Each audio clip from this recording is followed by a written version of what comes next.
Welcome to the Obvious Podcast, episode number 67. I'm Sonny Macon. I'm the CEO at ABC Florida East Coast. And I'm Peter Dyga, President and CEO at the ABC Florida East Coast. You're listening to the Obvious Podcast or watching, where all opinions expressed are our own unless we say otherwise. You love the show? We ask you to subscribe on any major podcast platform or watch us in action on YouTube. Follow the Obvious Podcast on Instagram, X, and Truth Social, and now on TikTok. All the links you need are in the show notes. And we ask you to reach out to us anytime at theobvious@abceastflorida.com. And if you're enjoying the ride, help others find us by leaving a review wherever you listen. So happy Friday, Sonny. Happy Friday. Here we are, back at it again. Another episode. Weeks never disappoint with lots of material. So to talk about you and I. So Mr. Producer told me by the time we end the year, we would not have missed a single week of episodes in 2025. That's great. Right. It's quite I wouldn't have guessed it when we started. And plus one, because we had a bonus Charlie Kirk episode. Yeah. Which got a lot of audience, right? Like a lot of people saw that. So that was very, very proud of this show and what this team has accomplished. And, there's the impact. I mean, I've been in conferences, you've been in conferences where people have come up to us and said, we love your show. Absolutely. Actually, a lot of other chapters, trying to duplicate it. But I think the key is, which we've learned, we didn't really go into it, I don't think, with that quite understanding. But maybe you did and others. But, that without consistency, you can't really do this part-time if you want it to be successful. And what does success mean? I mean, why are we doing this? I mean, for me, it's exposure, for ABC, for the values, I think that ABC in large part represents and reflects, and how they bleed into everything we do in the construction industry, to a strong economy and whatnot. But, if you don't first have people listening, there's no sense in, every week, if you're that lucky, or every other week, or doing it hit and miss whenever, it suits your fancy, to just talk about, association related or industry related topics, which we really wouldn't have much expertise to talk about industry related topics, but we certainly could get the guess. We could talk about association related topics, until we're blue in the face. But again, if people aren't interested or find it entertaining, we wouldn't really be having any impact. So, but you said it. We get everywhere we go, conferences, ABC events, other chapter presidents, other associations for that matter, and even being reached out to by the circuit that we're coming to be, I think, more familiar with, which is pretty cool. Yeah. So in any event. I had a guy from Massachusetts tell me he enjoyed our show. I said, don't let anybody ever tell you you're a masshole. I know quite a few of those. One of my best friends is from Massachusetts, and I've called him a asshole my whole life. But we talk a lot about at ABC how we want to be, or we are, such an influential organization. Mm-hmm. And I think being an influential organization is deeply rooted in the fact that we have an audience, right? Whether it's our members, whether it's the legislature or the politicians or the lawmakers or our show or our emails or our newsletter. If nobody's watching or listening to you or paying attention to what you say, you're never going to have any influence. Right. Like the whole concept of being influential is to have an audience and to have something that people pay attention to. Well, I agree. And I'd also add to that leadership is always comes with controversy. Yeah. And you can't be a leader. Right. So I don't do this often, but I'm going to make an appeal here that, if you or anyone is in this industry, we want to invite them to be a member. Mm-hmm. If these values, where else in the industry, where else in the United States can you join an organization that shares these values and is fighting for them every day, free markets and merit shop, and trying to grow influence and have the best business development events possible?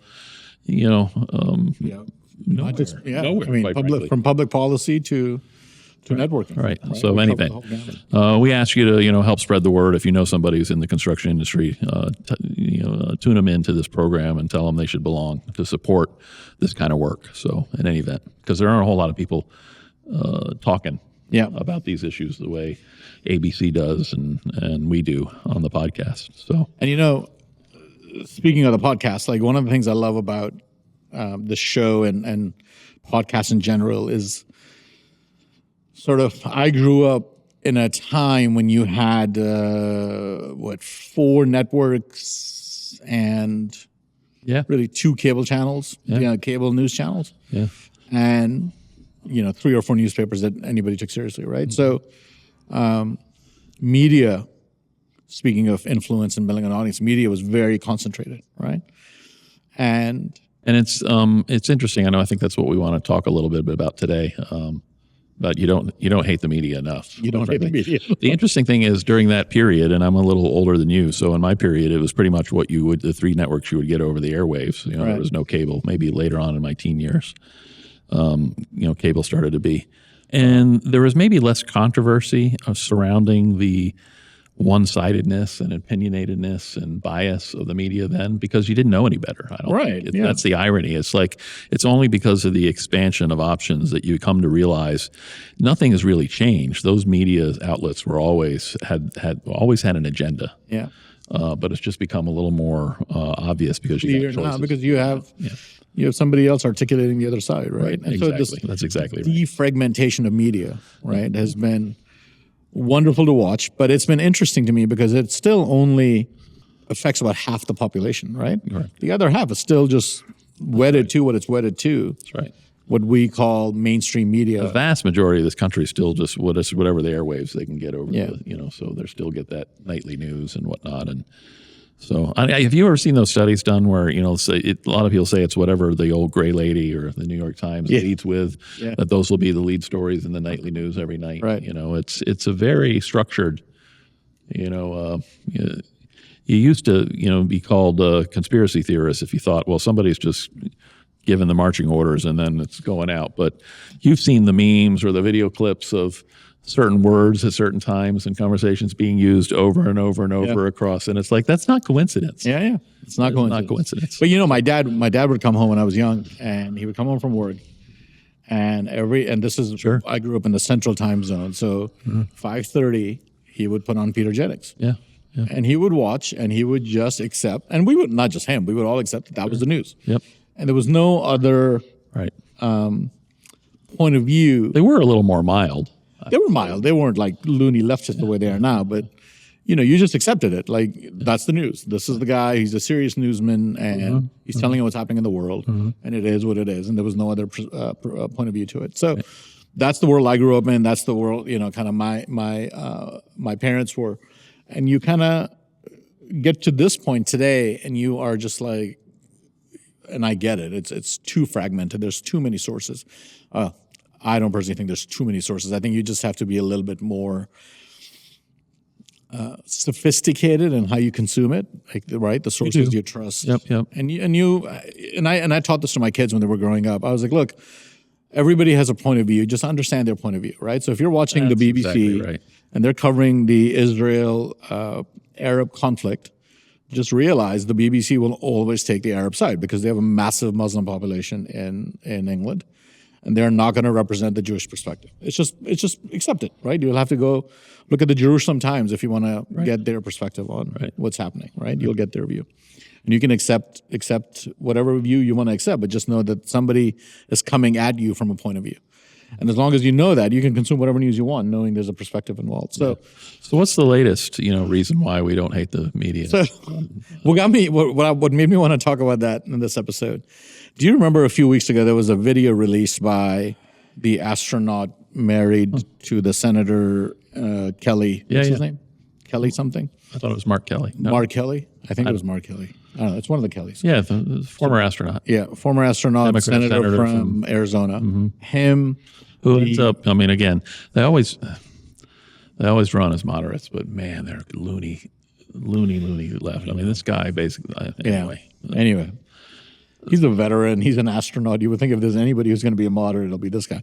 And I don't know if it's just really his perspective, his worldview, or it's politics, and he knows he needs the base to win, so he's going to appeal to the base. So I think a lot of it, quite frankly, is they rely on the media. Exactly. If we actually had a fair and balanced media that most Americans listen to, they would not get away with half of They would not. Yeah. So, I mean, I think they know that they can rely on that, so they can say and do stupid things. Right. And that the media will just get behind them. Like, this is totally legitimate, and totally makes sense. And, it's the smartest thing since sliced bread. But, Well, so they put out this video. Remember him and that lady from Michigan put out a video about don't obey illegal orders. Right. Right. Mm-hmm. And Trump got mad and called him. It's basically a psyops. I mean, she was a former CIA, she was. I think, officer or employee or something, and a lot of people have talked about how this is exactly how, psyops works. You're out there kind of wink, wink. You don't have to obey illegal orders. You're not saying what the illegal orders are. In fact, in the subsequent weeks, I think a lot of people, to their credit, even in the more lamestream media, or legacy media, was pushed them a little bit on like what, for example, what are you talking about? Exactly, like it came out of nowhere. Right? Like what illegal orders? You can't just throw that out there and be like what, And so you're getting a little pushback until I think this week or recent weeks. Yeah, they talked a little bit about the bombing of the narco traffickers in the Caribbean and the Pacific Ocean. So they're getting a little more specific. Right. So I'm reading watching this clip that they put out talking about illegal orders. I'm like, this is really random. Came out of nowhere. Yeah. Right. Then the whole thing with bombing of the boats in Venezuela, and then. Not so random, by the way. I don't know if you saw an interview of somebody that was invited to be part of it that didn't get to. Because he was interviewed and he said, well, I got the script too late. Really? The script. Yeah. I mean, so this wasn't necessarily random. This is wow. Everything is very, So then I found the article I was looking for. Then I'm reading article. I'm reading an article it's actually a op-ed piece in the Wall Street Journal. What outlet did it run? Wall Street Journal. It was a Wall Street Journal article. A guy named Matthew Hennessy, who I don't know anything about. Because the Wall Street Journal's changed a lot over the years. Well, yeah. Anyway, so this is. I'm just reading a clip from it. Right, seemingly out of nowhere, a bunch of his his article, his op-ed piece is titled "Trump Defies the Democrat Media Cartel." Right. Love that. So I'm reading this op-ed piece, and in it he writes, seemingly out of nowhere, a bunch of Democratic office holders with military or intelligence experience made a video warning members of the military not to follow what they called, quote, unlawful orders. Wink, wink. All right. This was a discussion that no one was having before the video was released. Then, serendipity be blessed, the Washington Post published a scoopy story over the weekend, all but accusing Mr. Hegseth of issuing illegal orders to kill helpless, probably surrendering drug runners hanging off the side of burning boats in the Caribbean. Do you say Caribbean or Caribbean? I've always Caribbean. Caribbean? Yeah, Caribbean. Because that song by Billy Ocean was Caribbean Queen, right? And I've heard it both ways. So, potato, tomato. Yeah. And then he continues, that isn't journalism, it's T-ball. The best part about it, from the point of view of the Democrat media cartel, is that anyone who notices the game and points it out sounds slightly crazy. Do you realize how impossible it would be to pull off a media plant like that? Are you telling me that the major newspapers, National Public Radio, cable giants, big social media companies got together to amplify a story? Do you realize how kooky that makes you sound? To borrow and butcher the old saying about paranoia, just because you sound crazy doesn't mean you are. Sometimes the world is arrayed against you in exactly the cynically manipulative and purposeful manner you imagine it is.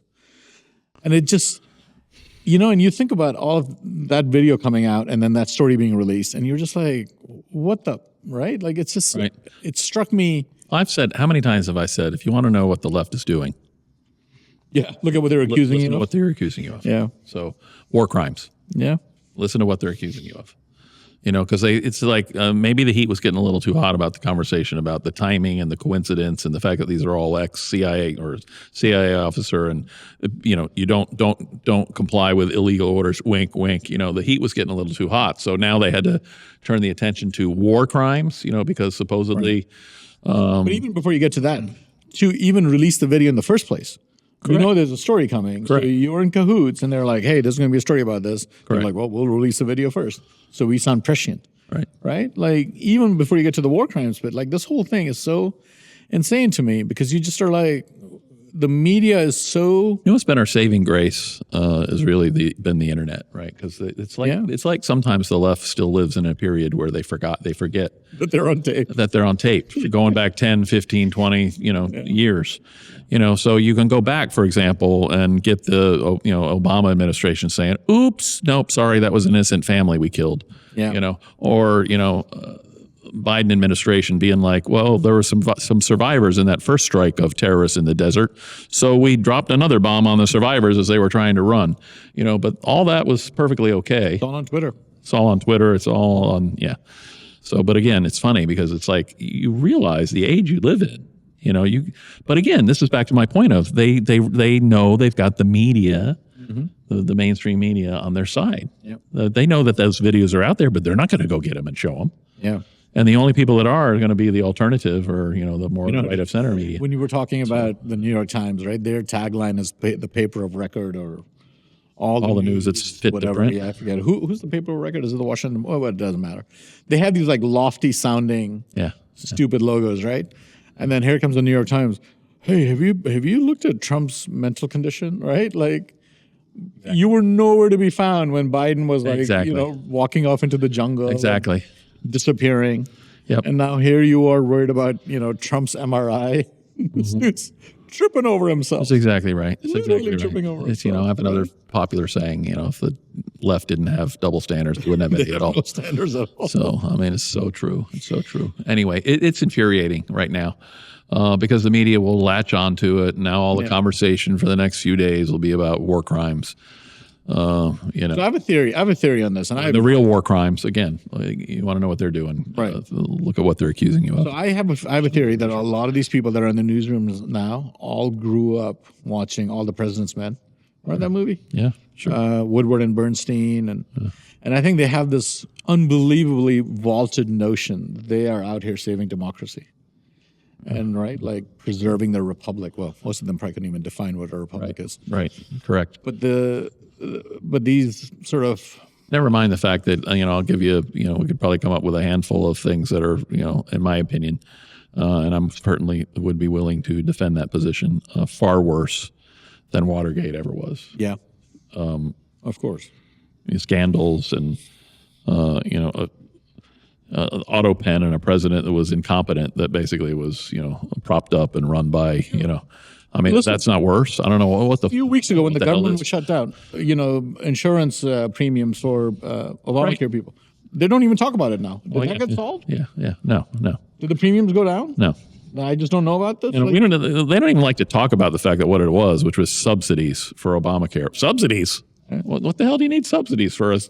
For a fix that was supposed to bring down cost of healthcare and increase options and opportunities, and what do you need subsidies for? They just moved on because as pretending as if the problem got solved, nothing changed. Right, and I think this article mentioned that they had an election and they did pretty well, so they just moved on from those talking points at the moment. So they'll be back anyway. It's the worst. I hate the media. You don't hit it enough. Just diversify your news sources, right? Like pay attention to what you're consuming. Right, we're not saying. Don't watch, mainstream. Watch it. Of course. I watch MSNBC. I watch CNN. I read the Wall Street Journal, the New York Times, New York Post. But I would make one point. You should make an effort to diversify your consumption. Yeah. But I'm going to say this: that takes a special effort to get right of center news. Yeah, exactly. It doesn't really take much of an effort to get left of center news because pretty much anything you listen to is going to be that. So you really gotta work to try to get an alternate, than the mainstream take, if you will, on a lot of these issues. So that's the part that you really got to work at. You really got to ask yourself, what's the position this normal mainstream source is coming from, and where can I get an alternate, and expose yourself to that alternate point of view. So And I would recommend the Reason magazine. I'm a big fan of Reason as well. So check Good that out. magazine. If you have questions, call or email us, theobvious@abceastflorida.com. Email us the next time you're reading something and you get mad at the media, because if you're not paying attention. So, and who knows, maybe your email will be the subject of a future podcast. There you go. All right. Well, thank you for joining us. Enjoy your weekend, and we will see you next Friday. All right. Ciao.